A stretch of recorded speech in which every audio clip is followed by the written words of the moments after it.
In today's video, I'm going to teach you how to delete a block in Constant Contact.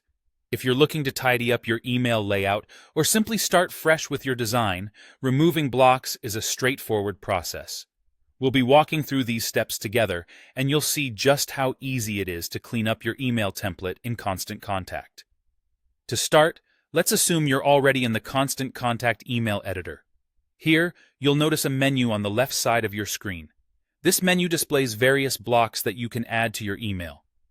In our example today, we already have a few blocks placed in the email editor.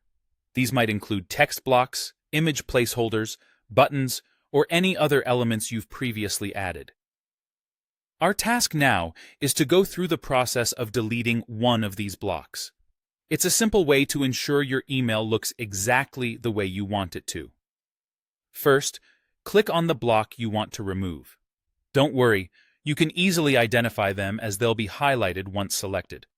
When you click on a block, you'll often see a small menu bar appear. It might hover above the block, or sometimes the options will be integrated directly into the block itself.